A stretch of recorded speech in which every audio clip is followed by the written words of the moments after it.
Hello दोस्तों, आज हम सब पढ़ने वाले हैं इलस्ट्रेशंस ग्रुप।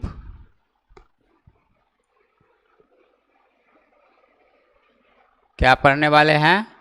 इलस्ट्रेशंस ग्रुप, जिसमें फर्स्ट ऑप्शन है पिक्चर। ये पिक्चर काम क्या करता है? कहता है to insert any picture on the page. आप MS वर्ड पे काम करें, MS वर्ड प्रोग्राम में, है ना। तो जब आप यहाँ पे क्या करते हैं कि हम इसमें बुक्स बनाने का काम करते हैं, है ना, या बायोडेटा रिज्यूम बनाने का काम करते हैं, CV बनाने का काम करते हैं, तब वहाँ पे अगर आपको कोई फिगर चाहिए, है ना, कोई पिक्चर चाहिए पेज में, तो आप वो पिक्चर कैसे लाओगे? तो पहले से हमें पिक्चर अपने कंप्यूटर के अंदर क्या करना होगा? ड्राइव में सेव करके रखना होगा या डाउनलोड करके रखना होगा, है ना। तो अगर हम डाउनलोड करके सेव करके रखे हुए हैं तभी हम पिक्चर को जो है अपने पेज में ला सकते हैं, इंसर्ट करा सकते हैं। तो सपोज मान के चलिए कि आप एक CV रिज्यूम बना रहे हैं और जिसका रिज्यूम बना रहे हैं उसका पिक्चर चाहिए, तो हम पहले से सेव करके रखे हुए हैं, तो हम उस पेज में पिक्चर कैसे लाएंगे? या हम अगर कोई बुक्स कंपोज कर रहे हैं तो बुक्स में हमको फिगर चाहिए, पिक्चर चाहिए, है ना, तो हम पहले से ऑलरेडी डाउनलोड करके रखे हुए हैं, तो उसको हम पेज में कैसे इंसर्ट कराएंगे? तो हमें MS वर्ड के पेज में, है ना, हमको कोई भी पिक्चर चाहिए तो उसके लिए हमको पिक्चर ऑप्शन का इस्तेमाल करना होगा, जो इंसर्ट टैब में आता है, समझे, इलस्ट्रेशंस ग्रुप के अंदर। तो हम चलेंगे यहाँ से इलस्ट्रेशन यानी इंसर्ट टैब में, है ना, तभी हमें पिक्चर ऑप्शन दिखेगा, फिर हम उस पर क्लिक करेंगे तो पिक्चर सेलेक्ट करके ला सकते हैं। तो चलिए स्टेप्स है।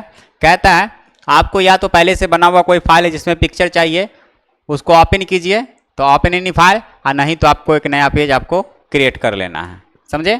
इसके बाद कहता है इंसर्ट टैब में जाना, इलस्ट्रेशंस के अंदर पिक्चर्स पे क्लिक करेंगे तो appears on the insert pictures का डायल बॉक्स ओपन होगा, जो ऐसा आपको दिखाई दे रहा है, समझे।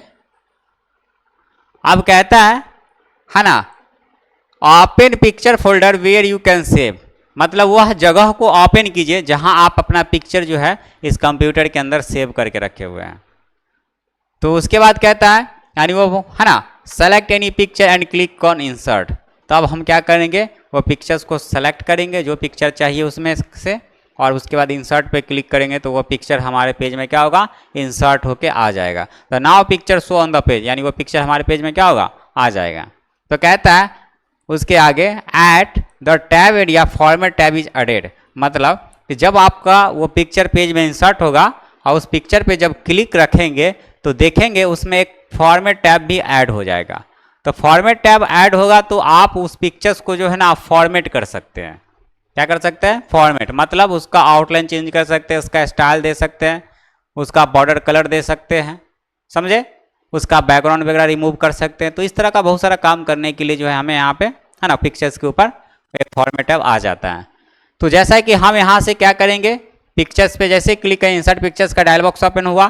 अब आपको देखना है कि पिक्चर कहाँ किस जगह पे है, तो आप अपना लोकेशन सेलेक्ट करेंगे, है ना, पिक्चर्स के अंदर। तो पिक्चर कंप्यूटर के अंदर किसी ड्राइव में है तो ड्राइव को सिलेक्ट करेंगे।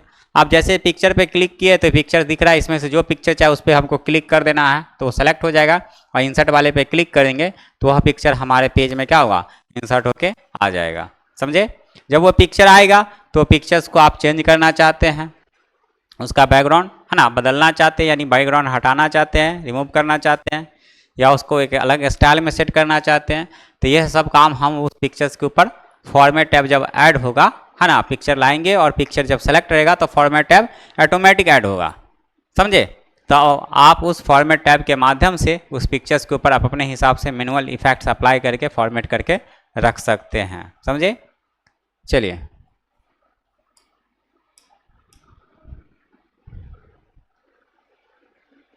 नेक्स्ट ऑप्शन है क्लिप आर्ट। क्या है? Clip art. क्लिप आर्ट क्या काम करता है?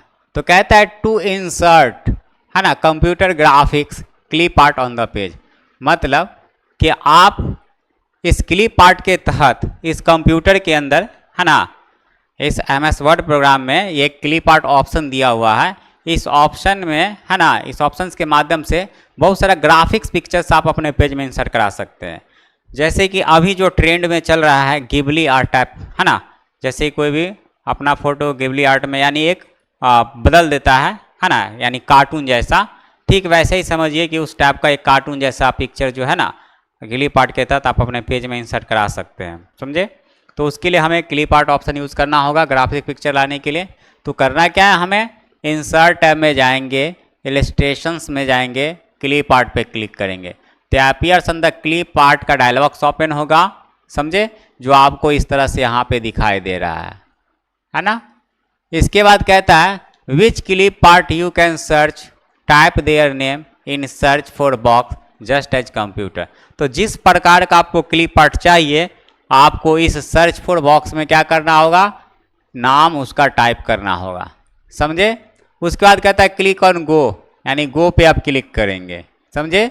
इसके बाद कहता है नाउ क्लिप आर्ट शो, है ना, शो इन देयर बॉक्स। तो अब आपको जो क्लिप आर्ट है उससे रिलेटेड है ना इस बॉक्स में आपको दिखाई देगा, समझे। इसके बाद कहता है click on any clip art as you like. अब इसमें से जो क्लिप आर्ट आपको सही अच्छा लग रहा है आप उस पर क्लिक करेंगे, समझे। तो now clip art show on the page, यानी वह क्लिप आर्ट आपके पेज में इंसर्ट हो जाएगा, समझे। तो आप क्लिप आर्ट के तहत जो ग्राफिक्स पिक्चर लाए हैं उसको भी आप फॉर्मेट करना चाहते हैं तो ठीक पिक्चर की तरह ही है ना, यहाँ पे क्लिप आर्ट के तहत जो पिक्चर आएगा उसका भी एक फॉर्मेट टैब आएगा, समझे, जहाँ आप अपना इस पिक्चर्स का भी फॉर्मेटिंग कर सकते हैं, समझे। नेक्स्ट ऑप्शन है शेप्स। शेप्स का काम है क्या, जैसा कि आप कोई बुक्स बना रहे मैथमेटिक्स का, जिसमें आपको ट्रायंगल का, एलिप्स का, रेक्टेंगल का, है ना, ये सब आपको ऑब्जेक्ट चाहिए। या आप किसी तरह का डिजाइन करें, लोगो बना रहे तो लोगो के लिए आपको लोगो, है ना, लोगो के लिए वैसा उस टाइप का आपको शेप चाहिए, समझे। तो आपको इस कंडीशन में जो है हमें शेप ऑप्शन यूज़ करना पड़ेगा। तो चलिए शेप्स कैसे है ना यूज़ करते हैं। तो कहता है to insert different kinds of shape on the page, I mean आप अपने पेज में है ना एक अलग अलग प्रकार के जो है शेप्स इंसर्ट करा सकते हैं। तो हमें यहाँ पे इंसर्ट टैब में जाना, इलस्ट्रेशंस के अंदर शेप्स पे क्लिक करेंगे तो अपीयर्स ऑन द शेप्स का डायलॉग बॉक्स ओपन होगा जो आपको यहाँ पे नज़र आ रहा है, समझे। अब इसमें बहुत सारा शेप्स नज़र आ रहा है, रिसेंटली जो यूज़ किया गया वो दिख रहा है। लाइन का बेसिक शेप्स मिल जाता है, ब्लॉक एरो मिल जाता है, फ्लो चार्ट का मिल जाता है, क्लॉट्स का मिल जाता है, स्टार एंड बैनर्स का मिल जाता है, समझे। अलग अलग डिजाइन का है ना शेप्स हमको मिल जाता है। तो इसमें से जो शेप्स चाहिए उस पर क्लिक करेंगे, है ना, और उसके बाद कहता है select any shapes as you like and draw by the help of mouse. I mean अब जो है आप इसमें से कोई भी शेप्स एक सेलेक्ट कीजिए जो आपको चाहिए और आप अपने माउस को है ना लेफ्ट बटन क्लिक करके पेज में ड्रॉ करेंगे तो देखेंगे वो शेप्स आपका क्रिएट हो जाएगा। जब आपका वो शेप आएगा तो उसके लिए एक फॉर्मेट टैब उसका ओपन होगा, समझे, जहां आप वो शेप को है ना चेंज करके किसी दूसरा शेप आप सेट करना चाहते हैं वो काम कर सकते हैं। अगर आप चाहते हैं कि नहीं उस शेप्स का आउटलाइन चेंज कर देना चाहते हैं, उसमें कलर हम फिल करना चाहते हैं या हम उसमें कोई पिक्चर्स को लगा के रखना चाहते हैं, समझे। तो ये सभी काम करने के लिए जो है हमें है ना फॉर्मेट टैब का ऑप्शन यूज़ करना पड़ेगा। तो हम अपने शेप्स जो पेज में इंसर्ट कराए हैं उसका फॉर्मेटिंग कर सकते हैं। तो ये सब हम लैब में देखेंगे, समझे। चलिए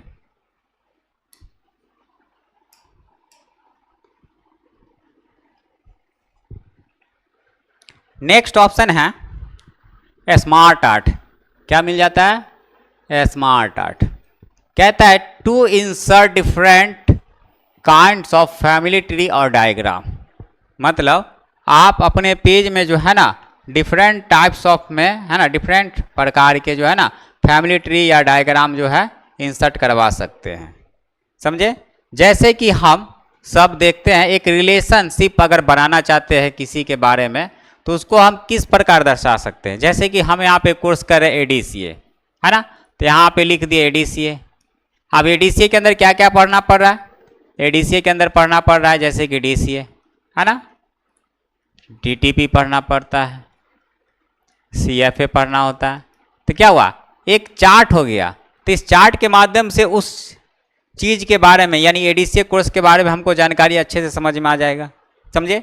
तो ठीक वैसे ही अगर हम किसी भी टॉपिक से रिलेटेड पॉइंट को हम एक ग्राफ में है ना अरेंज करके अगर हम दिखाना चाहते हैं तो उसके लिए हम स्मार्ट आर्ट ग्राफिक का ऑप्शन यूज़ कर सकते हैं जो हम है ना एक डायग्राम यूज़ कर सकते हैं जिसमें हम अपने फैमिली से रिलेटेड है ना एक ट्री बना सकते हैं, समझे। जैसे कि हमारा वंशावली है ना, जैसे कि हमारे दादाजी, उनके 2 बेटा, तो अब दादाजी के अंदर 2 है ना, ऐसे करके अब हमको दर्शाना होगा। फिर 1 का 3, 1 का 2 बेटा, तो उसके अंदर 3 दर्शाना होगा, उसके अंदर ये। तो क्या हुआ, एक रिलेशनशिप एक दूसरे से जुड़ रहा है ना, तो वो रिलेशनशिप को हम इस प्रकार जो है एक डायग्राम के माध्यम से है ना, एक रिलेशनशिप है ना ग्राफिक्स के माध्यम से हम उसे दर्शा सकते हैं, बता सकते हैं, समझे। जैसे कि एक वाटर साइकिल भी होता है ना, हम लोग वाटर साइकिल देखते हैं, पानी जब गर्म होता है, हीट होता है, तो क्या होता है, वाष्प बन जाता है, फिर वो उड़ जाता है, फिर वो क्लाउड बादल में कन्वर्ट हो जाता है, फिर वो बारिश रेन है ना जब होता है, वर्षा होता है तो वो बरस जाता है। तो ये प्रॉपर क्या होता है, ये साइकिल चलते रहता है। तो हम इस तरह से जो है किसी भी टॉपिक से रिलेटेड पॉइंट को जो है एक है ना साइकिल में है ना डिफाइन करना चाहते हैं, तो उसके लिए हम वहाँ पे स्मार्ट आर्ट ग्राफिक का ऑप्शन यूज़ कर सकते हैं।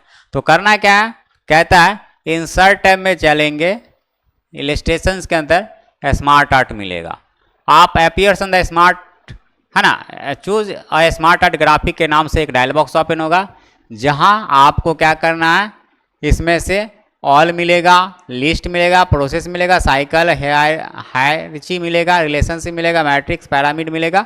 तो आपको किस प्रकार का आपको जो है डायग्राम चाहिए, समझे। तो आपको जिस प्रकार का डायग्राम चाहिए आप इसमें से सेलेक्ट करेंगे। अगर प्रोसेस का लेना चाहते हैं प्रोसेस ले लीजिए है ना, आप साइकिल के लेना चाहते हैं साइकिल ले लीजिए, अगर आप लेना चाहते हैं रिलेशनशिप का तो रिलेशनशिप ले लीजिए है ना। तो जो आप सेलेक्ट करेंगे उसके अकॉर्डिंग दिखेगा, उसमें से एक सेलेक्ट करके ओके करेंगे। तो कहता है ना select any diagram and click on okay, now diagram show on the page in tab area there forward tab is added. तो जब वो स्मार्ट आर्ट ग्राफिक के अकॉर्डिंग जो डायग्राम आपके पेज में क्रिएट होके आएगा है ना, जो भी बन के आएगा, तब वहां पे क्या होगा कि उसका एक फॉर्मेट टैब भी और ऐड हो जाएगा। तो उस फॉर्मेट टैब के अकॉर्डिंग इस डायग्राम को अपने हिसाब से मैनुअली है ना इफेक्ट, कलर, स्टाइल है ना ये सब अप्लाई करके फॉर्मेट करके रख सकते हैं, समझे। तो इस तरह से हम यूज करेंगे smart art graphic. Next option है चार्ट। तो ये चार्ट क्या काम करता है, तो कहता है to insert different kinds of chart as a population chart etc। हम आपको बता दें कि जब अगर आपके पास किसी रिकॉर्ड से रिलेटेड एक डेटा है, तो उस डेटा को आप एक रिपोर्ट के रूप में यूज़ करना चाहते हैं, तो उसे ग्राफ में आप दर्शा सकते हैं। जैसा कि चार्ट ऑप्शन जो है जनरली हमें एक्सेल सीट पे ये यूज़ करना होता है, यानी उसी पे ही यूज़ होता है ये, समझे। तो जैसे कि आपको बता दें कि to represent any data in your selected chart design, मतलब आप किसी भी टॉपिक से रिलेटेड डेटा का रिकॉर्ड जो है ना एक ग्राफ में रिप्रेजेंट करा के उसका एक रिपोर्ट बना के यूज़ कर सकते हैं। तो ये जो ऑप्शन है हमें एक्सेल सीट में यूज़ करना होता है, लेकिन फिलहाल आपको MS वर्ड में दिया हुआ है। तो अगर हमें MS वर्ड के अंदर किसी भी रिकॉर्ड से रिलेटेड डाटा एक ग्राफ के अंदर रखना होगा तो कैसे रखेंगे, तो उसके लिए हमें ये चार्ट ऑप्शन यूज़ करना होगा। तो चलिए ये चार्ट ऑप्शन कैसे यूज़ करते हैं, तो हमें यहाँ पे कहता है इंसर्ट टैब में जाने के लिए इलस्ट्रेशंस में जाएंगे, चार्ट मिलेगा है ना, एंटर करेंगे तो appears on the insert chart का डायलॉग बॉक्स ओपन होगा, जो यहाँ पे आपको दिखाई दे रहा है, समझे। अब कहता है select any chart as your requirement, मतलब आपको इसमें से जिस टाइप का चार्ट आपको चाहिए, column chart, line chart, pie chart, bar, area, scatter, stock, surface, donut, bubble, जो चार्ट आपको चाहिए वह चार्ट एक सेलेक्ट कीजिए, समझे। तो हम यहाँ पे फिलहाल कॉलम चार्ट ले रहे हैं, समझे। तो ये कॉलम चार्ट हम इसमें से सेलेक्ट करके है ना, और इसके बाद कहता है ओके, तो हम क्लिक ऑन ओके कर देंगे। तो now open Microsoft Excel program, तो आप देखेंगे कि आपका है ना माइक्रोसॉफ्ट एक्सेल सॉफ्टवेयर जो है ना ओपन हो जाएगा, समझे। अब माइक्रोसॉफ्ट एक्सेल जब ओपन होगा तो उसमें हमें क्या करना, वो जो माइक्रोसॉफ्ट एक्सेल होता है एक टेबल टाइप का उसका पेज होता है, उसमें हमको क्या करना है एक डेटा रिकॉर्ड तैयार करना है। जैसे पॉपुलेशन से रिलेटेड है ना, जनसंख्या से रिलेटेड डेटा का आप रिपोर्ट एक ग्राफ में दर्शाना चाहते तो उससे रिलेटेड डेटा एंट्री करेंगे, है ना। या किसी क्रिकेट से रिलेटेड, है ना, उसका स्कोर को, है ना, उसके स्ट्राइक रेट को, उसके रन को आप दर्शाना चाहते हैं प्लेयर का, तो आप वहाँ पे क्रिकेट से रिलेटेड, है ना, डेटा एंटर करके उसका एक रिकॉर्ड बनाएंगे, एक डेटाबेस तैयार करेंगे। उसके बाद now close Microsoft Excel program, उसके बाद वो माइक्रोसॉफ्ट एक्सेल प्रोग्राम को हम क्या करेंगे, क्लोज कर देंगे, समझे।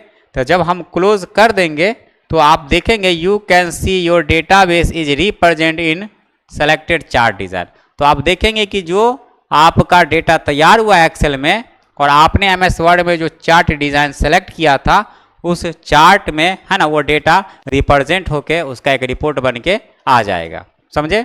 अब हम क्या कर सकते हैं कि वहाँ पे उस डेटा को, उस चार्ट में जो डेटा है ना, उसका कलर वगैरह चेंज करना चाहते हैं या चार्ट का डिज़ाइन आप बदलना चाहते हैं, समझे, उसके बैकग्राउंड कलर चेंज करना चाहते हैं, तो ये तमाम फॉर्मेटिंग जो है हमें उसके लिए एक फॉर्मेट टैब भी आ जाएगा, तो उस फॉर्मेट टैब के अकॉर्डिंग हम फॉर्मेटिंग कर लेंगे, समझे। तो ये सब हम जो है लैब के क्लास में, है ना, देखेंगे।